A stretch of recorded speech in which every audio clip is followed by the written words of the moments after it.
poets and scientists who have shaped my nation's history, a fitting recognition of the lasting impact Mandela made on the world. Mandela's walk to freedom, and that of South Africa, was long and arduous. But 28 years ago, barely a mile from here at Cape Town City Hall, he spoke for the first time following his release from decades behind bars. 4 years later, on Grand Parade, the newly inaugurated President of South Africa spoke of his election not as a victory of party, but of people, of the power of democracy, and the necessity of unity, of equality, of universal rights. He spoke of the need to transform not just the culture and politics of South Africa, but its economy too, of his desire to change South Africa from a country in which the majority lived with little hope to one in which they can live and work with dignity, with a sense of self-esteem and confidence in the future, building a better life of opportunity, freedom, and prosperity. It was a bold vision, one shared not just by millions of South Africans, but hundreds of millions of people across the world. People including Kofi Annan. His unlikely journey from Ghanaian suburbs to global leadership took a very different route to that of Mandela. Yet, like your former president, Annan's impact, influence, and values spread well beyond the borders of his beloved homeland.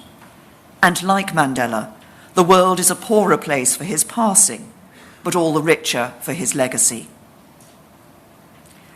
The life stories of these two great men encapsulate the ebbs and flows of history.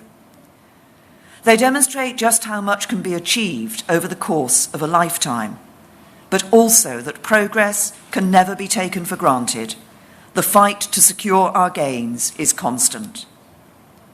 Mandela was born in 1918 with the world on the brink of peace from a war that was meant to end all war.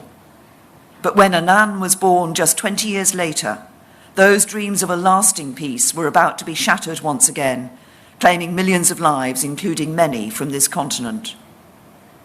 It was in the aftermath of this devastation that the United Nations, the organization that half a century later Annan would go on to lead, was founded. And despite false starts and mistakes along the way, global institutions and cooperation established in this period have delivered great gains for development. It was at the same time that independence movements of a generation of new nations took on a renewed urgency. People across the world won the right to self-determination, constitutions were written, and countries were born. And the embrace of free markets and free trade, which accelerated further with the end of the Cold War, has acted as the greatest agent of collective human progress the world has ever seen. In those countries that have successfully embraced properly regulated market economies, life expectancy has increased and infant mortality fallen. Absolute poverty has shrunk and disposable income grown. Access to education has widened and rates of illiteracy plummeted. And innovators have developed technology that transformed lives. The progress that we have made over the past century is remarkable. The opportunities for the next generation even more so. But to deliver on that promise, we need to recognize new challenges. As war and state-based conflicts have declined, it has been replaced by new threats. In the past 5 years, terrorists have killed around 20,000 people in Africa, from the 2013 siege in Nairobi's Westgate shopping centre to last year's horrific truck bombing in Mogadishu and March's al-Qaeda attacks in Burkina Faso. Whether in Europe or Africa, non-state actors are threatening our lives and radicalising our people. And today, malign state activity is on the rise, from cyber attacks on national infrastructure and institutions to the use of chemical weapons on the streets of the UK and Syria. While free trade and globalisation have brought huge benefits, they have not been felt by everyone, and too many of our citizens fear that they will be left behind. From the great financial crisis of 2008 to the advent of artificial intelligence replacing human labour, people are questioning the model of economic development we seek to defend. And as we face such troubling questions, the capacity for governments old and new to provide the answers is being challenged. For some, the solution lies in seeking to halt or reverse change, undermining the institutions of global cooperation, rebuilding the barriers to trade, viewing global competition as a zero-sum game. I disagree, because these are not challenges faced by a single nation alone. The ideology that inspires vicious terrorist attacks does not respect borders. A chemical weapons attack does not only harm its victims, but weakens the rules that protect us all from such behaviour. In a more connected world, we must all deal with the consequences, for good and ill, of increased mobility, not just of people through migration flows, but also of money, of data, of ideology. And we should recognise that competition and cooperation are not opposites. They can be mutually reinforcing. So now is the time for the nations of the world to come together, to cooperate, to view international competition as a process through which both sides can benefit, to work as partners, sharing our skills, our experience and our resources to tackle the challenges we face, to contain and direct the forces shaping the world, and to deliver prosperity, security and success for all our people. This week I'm visiting 3 countries, South Africa, Nigeria and Kenya, that I regard as key partners in achieving this goal. With thriving democracies, strong international ties, including through the Commonwealth, and fast-changing economies, they are typical of 21st century Africa. An Africa very different to the stereotypes that dominated previous centuries and that some people still believe even today. In 2018, 5 of the world's fastest-growing economies are African. The continent's total GDP could well double between 2015 and 2030. By 2050, a quarter of the world's population and a quarter of the world's consumers will live here. From the Western Cape to the Mediterranean come stories of increasing stability, growth, innovation, and hope. South Africa, for so long blighted by the evils of apartheid, is free, democratic, and home to one of the continent's largest economies. In Côte d'Ivoire, United Nations peacekeepers have gone home, and GDP is growing 3 times faster than in Europe. And Ethiopia, for a generation of British people often associated only with famine, is fast becoming an industrialised nation, creating a huge number of jobs and establishing itself as a global destination for investment. Yet in a situation familiar to nations around the world, progress has not been uniform. As well as emergent democracies and growing economies, Africa is home to the majority of the world's fragile states and a quarter of the world's displaced people. Extremist groups, such as Boko Haram and Al-Shabaab, are killing thousands. Africa's ocean economy, 3 times the size of its landmass, is under threat from plastic waste and other pollution. Most of the world's poorest people are Africans, and increasing wealth has brought rising inequality, both between and within nations. For example, much of Nigeria is thriving, with many individuals enjoying the fruits of a resurgent economy. Yet 87 million Nigerians live on less than $1.90 a day, making it home to more very poor people than any other nation in the world.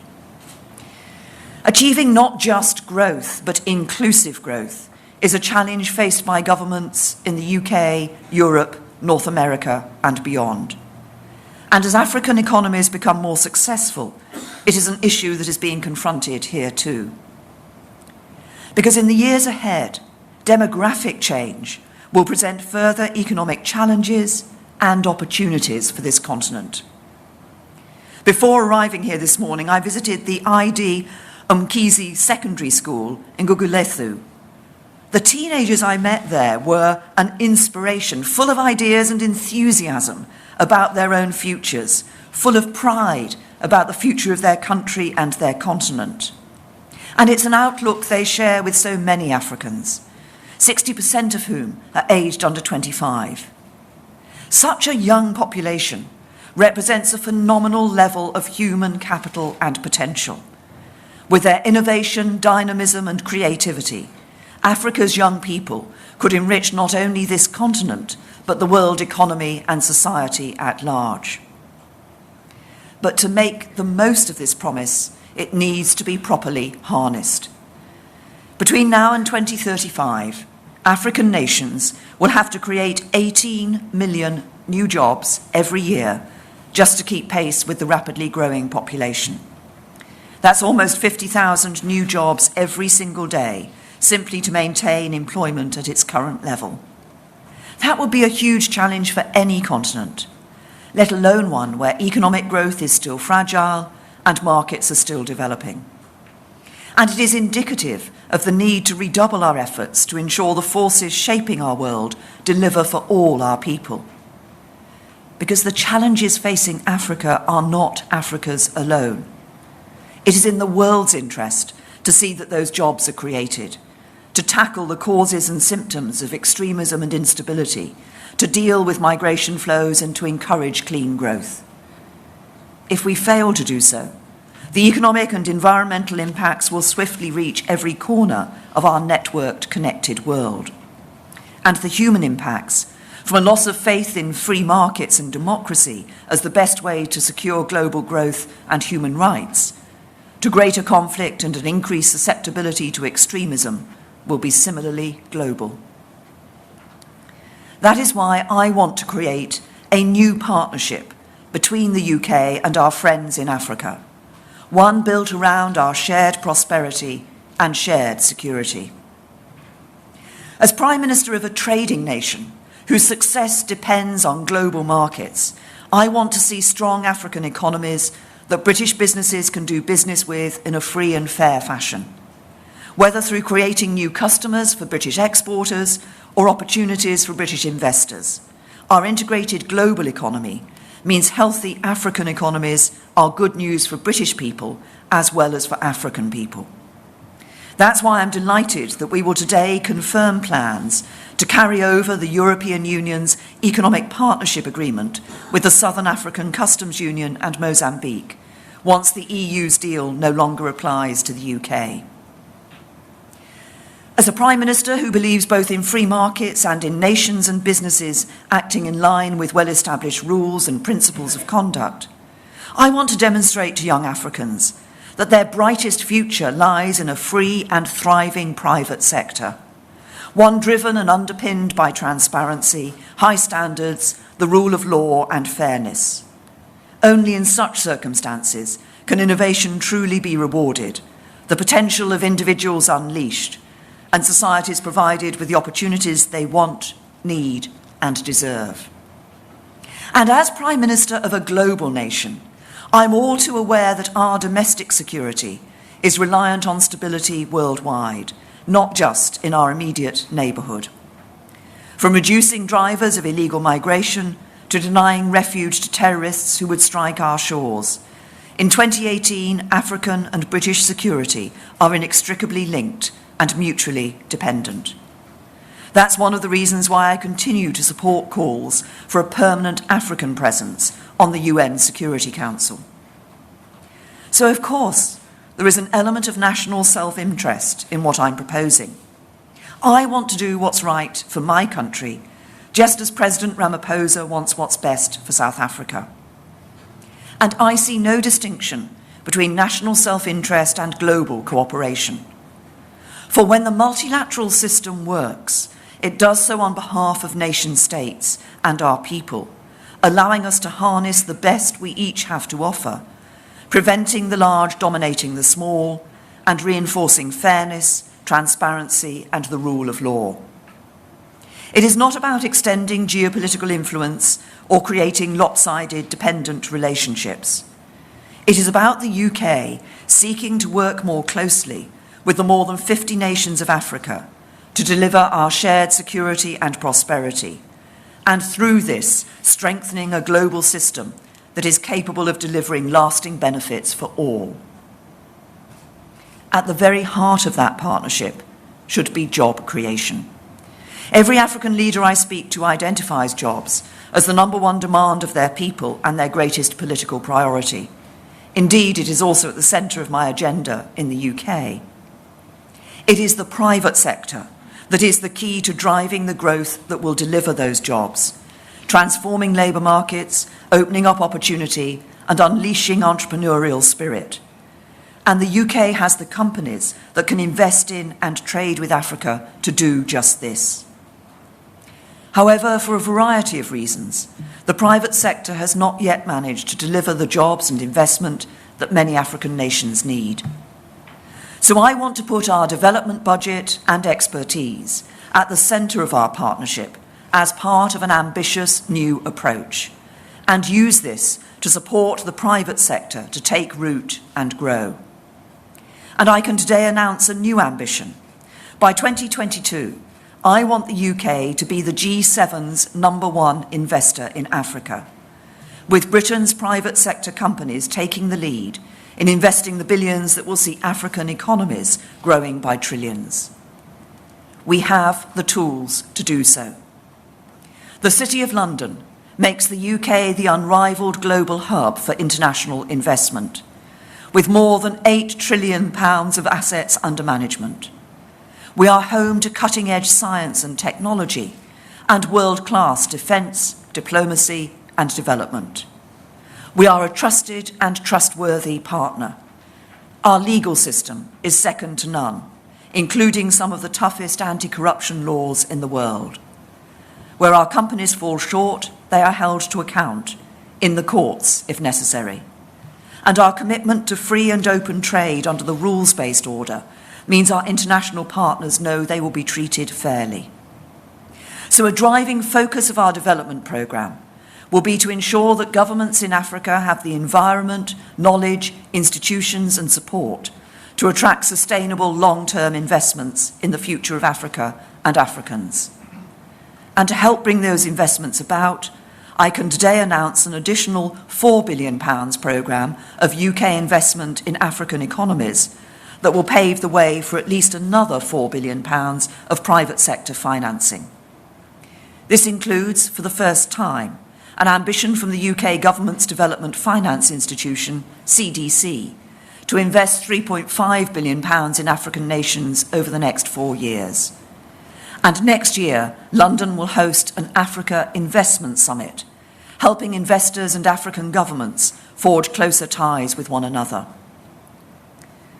And because markets and economies need people as well as capital, we will also be sharing our expertise, supporting partner countries in developing their business environments and institutions, integrating into global value chains, building ties with investors, and tackling barriers to growth. To do so, we will radically expand the UK government's presence in Africa, opening new missions and bringing in trade experts, investment specialists, and other policy experts. We will continue to invest in the human capital that underpins future prosperity, ensuring that young African men and women have access to the quality education, healthcare, and skills they need to fulfil their potential. And we will use our influence and global standing to encourage other developed nations and the global institutions of which we are a leading member to take the same approach. The ability to do this, to bring so much more to the table than just government funding, is what marks out the UK's development programme as so effective. Aid is a crucial part of the equation, but it is accompanied by our ability to leverage huge sums of private sector investment from our capital markets, by our world-class professional services, by our unrivaled expertise in financial services and education, by our investment in science and research, and the experience of some of the world's most innovative companies. And it is all underpinned by a respected legal system, regulatory standards and values. British investors respect ethical practices, comply with local laws, contribute to local economies, and build long-term local capability. So while we cannot compete with the economic might of some foreign governments investing in Africa, what we can offer is long-term investment of the very highest quality and breadth, something that will deliver more for Africans for longer, and which can only be achieved when the government and private sector work together. At the same time, investment cannot be attracted nor growth achieved in the absence of security and the stability it brings. So we also need to target our development assistance to build that stability and tackle the drivers of fragility. By 2030, 80% of the world's extreme poor will live in fragile states. Even in countries considered relatively stable and prosperous, pockets of fragility persist. The UK is already providing support for African governments that are meeting this challenge head-on. Nigerian troops on the front line against Boko Haram have received specialist training from Britain. Counter-terror operations in Mali are being supported by British Chinook helicopters. British troops in Kenya have trained African Union peacekeepers heading for Somalia, while also working with international partners to reform the Somalian security forces for the long term. UK law enforcement works hand in hand with their counterparts across Africa to tackle the destabilising menace of organised crime, from people traffickers to drug smugglers. But the answer to security challenges is not purely military or operational, it is also political. The new partnership I am proposing means working with African leaders who are driving progress, taking on the political challenges and vested interests to ensure that benefits flow to all their people. And it means building strong institutions and helping to build trust between those institutions and the people who are governed by them. Because it is from these institutions, the building blocks of nation states, that all the benefits I have described today ultimately flow. Without the stability and certainty provided by reliable legal systems, enforceable contracts, recognised standards, and so on, it is impossible for responsible private sector companies to make long-term investments. It is impossible for economies to create sufficient numbers of skilled jobs. And growth cannot be fair and inclusive if markets, whether domestic or international, are not governed by transparent and effective rules that are actively enforced. This is particularly important in the fight against corruption and dirty money, both of which have the potential to push development off course by undermining the rule of law and diverting money out of the economy. That's why, later this week, the UK will be signing a new agreement to repatriate huge sums of money that have been illegally removed from Kenya, allowing this money to be returned to its rightful owners and invested in the future of their country. And we must also support governments as they work to ensure development is not stalled by other threats.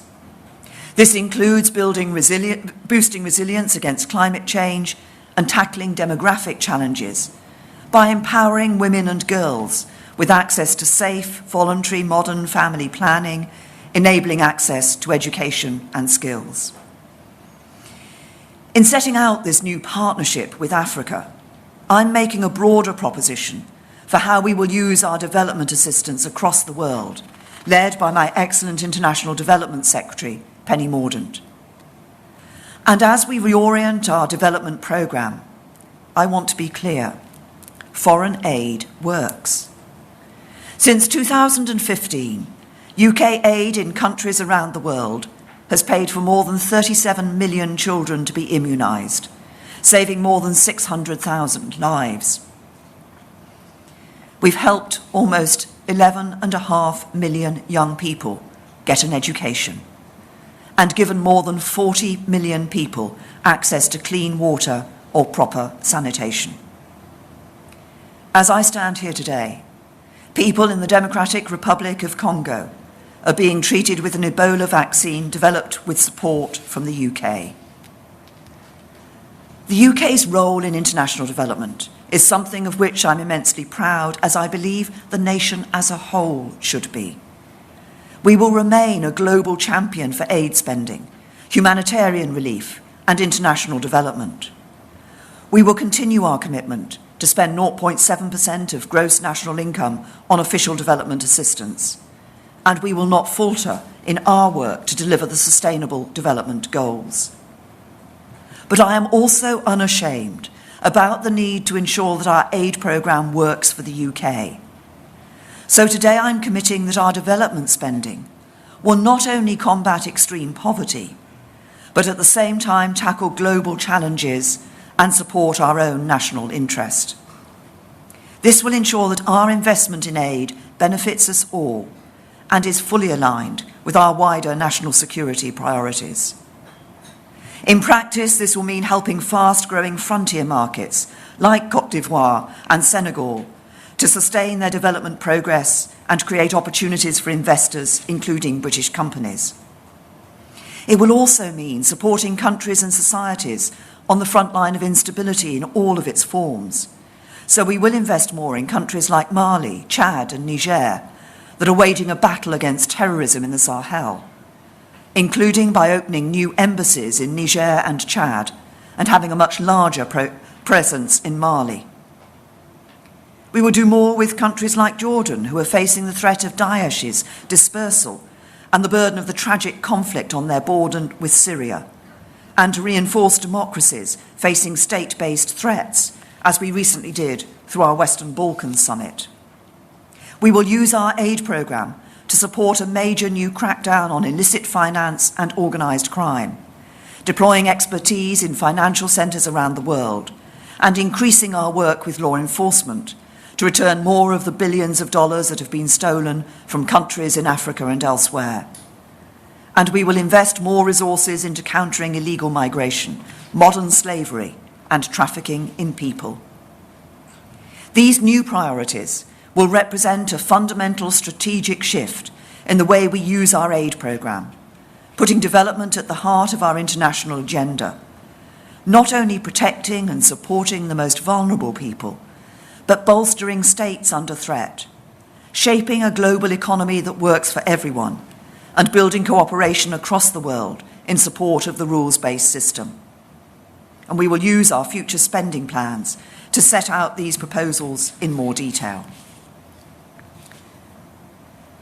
True partnerships are not about one party doing unto another, but states, governments, businesses and individuals working together in a responsible way to achieve common goals.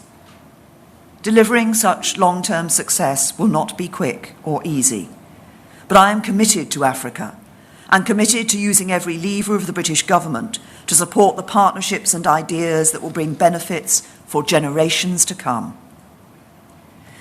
When President Mandela addressed the Cape Town crowds in 1994, he spoke not only of the immense challenge facing South Africa, but also of his certainty that the people of this country would rise to meet it.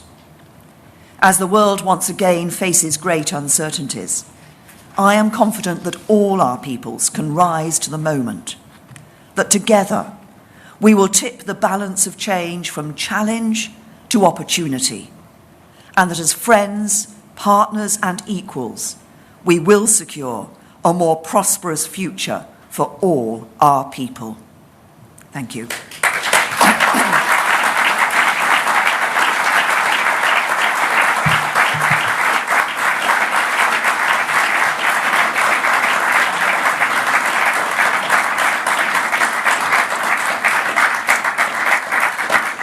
Now, I will just take a few questions from the media. Harry. Thank you, Prime Minister. Harry Cole from The Sun. Your announcement of a massive reorientation of British aid spending, is it an admission that the government has previously got vast swathes of spending wrong in this continent and the national interest therefore must have suffered as a result? And if so, what's your message to millions of taxpayers at home who believe that cash could have been spent unashamedly in the national interest in the UK? No, it's not what you suggest. And as I set out in my speech, clearly the money that we have been spending across the world in our aid budget has had a hugely positive impact. We have been helping to lift people out of poverty. We have been helping, as I said, to ensure that young people, particularly girls, get education who wouldn't have that opportunity were it not for what the United Kingdom has been doing. But what I do see and what I've announced today, is that as we look forward, as we look ahead to the challenges that we face, I think it is right that we set out this new ambitious partnership, that we set out this new strategic approach to our development aid that says we will continue to be helping to lift the vulnerable, the most vulnerable out of poverty. But alongside that, we will be using our aid money to ensure that long-term stability that will actually be in everybody's interests, because it's important that we see economies grow and flourish, jobs created for people, stable governance, so that people are not just lifted out of poverty, but have that long-term future and opportunity. And that's what the UK aid budget will be doing. Ben? Yes, thank you very much, Prime Minister. Many people might ask, though, since we are in sub-Saharan Africa, surrounded by these burgeoning economies with very fast growth rates, why are we spending the same amounts of money, even in this new way, at all on these countries? Shouldn't there be other things that we could be spending this aid money on? Well, I think I've set out in my speech the importance of the aid budget, the importance of the partnership that I'm setting out for the United Kingdom with Africa in the future. It is in all our interests, as we look across this great continent of Africa, it is in all our interests that we help African economies not just to grow, but be able to show the benefits of that growth to all of their people, and that growth to be sustainable. That we see that private sector investment, which means that these are long-term opportunities for people, because that will create the opportunities that will ensure that we can also deal with some of the great challenges which we're facing in the UK and Europe and around the rest of the world. Challenges such as the questions of migration, extremism, and so forth. That's what I've set out in the speech. Dan, from The Guardian. Yeah. Hi, I just want to follow up from Harry's question on aid. Can you just sort of give some examples of how far the aid programme will reorient as a part of the sort of national security precondition that you've suggested? Will we see a big shift in spending, and onto what? Can you give any idea what kind of programmes are good programmes and what kind of programmes the UK should stop spending on? Well, first of all, as I'm talking about, it's a new strategic approach to development. As I said in the speech, we'll be setting out the more detailed spending plans in due course.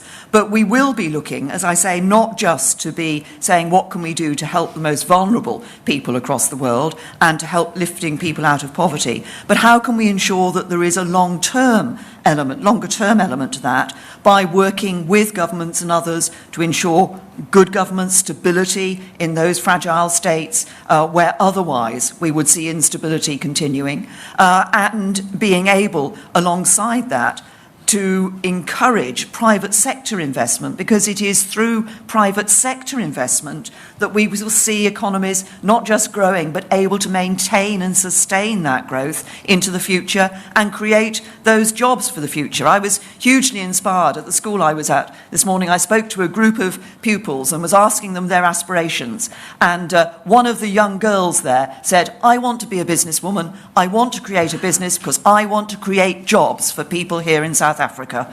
I think that was a great aspiration for that young woman to have. Michael. Michael Crick from Channel 4 News. You say you're committed to Africa, but haven't you come very late to the party? I mean, this is the first trip that could be described as a tour by a British Prime Minister for 7 years. President Macron has been 9 times and visited 11 countries. Your last Africa minister was only in the job for less than 7 months. Haven't you and your government and the previous government rather neglected Africa, and you're now desperately trying to catch up? No, Michael, and I think you can just look at the number of visits that the former Foreign Secretary made just last year to Africa as an example of that.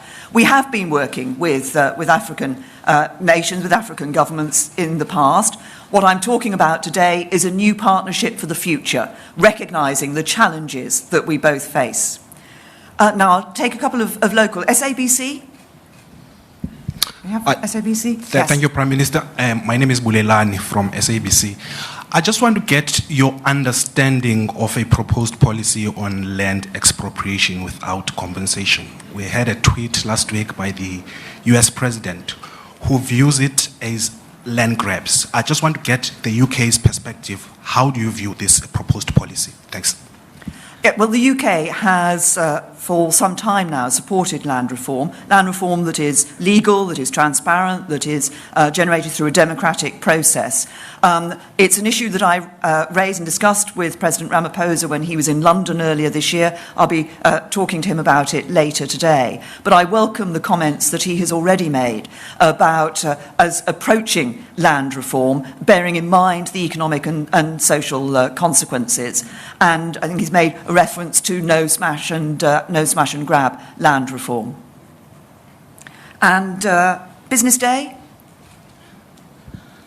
I think I was going to ask the same question, so I'm covered. But basically, I was going to ask in terms of SA's ability to unlock further investment from the UK, could that be compromised by this policy of expropriation without compensation? Because it's an issue of property rights that we're dealing with here. Well, as I say, I welcome the comments that President Ramaphosa has already made about the approach to land reform, bearing in mind the economic and social aspects of it. I believe that we have a real opportunity to unlock. We already see significant investment from the UK here in South Africa, but I think there are real opportunities for the future. I'm pleased that I've brought a significant business delegation with me here and across a wide range of business activity, from financial services to agricultural products and manufacturing and infrastructure and various technology companies as well. And obviously, as I said in my speech, as we look across the whole of Africa, as people are looking to invest, they want to ensure that their countries have that sort of stable aspects that investors are always looking for. That's why part of, as we're looking across Africa, one of the issues that our new development aid will be approach we'll be looking at is how we can help to ensure those in those states which are fragile states where that doesn't exist at the moment.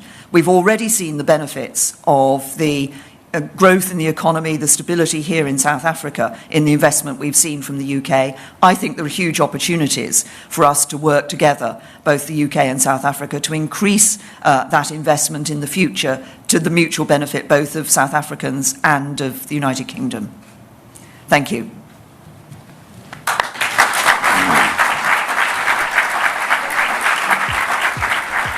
Okay, you've been watching live visuals of British Prime Minister Theresa May there in Cape Town giving a keynote address.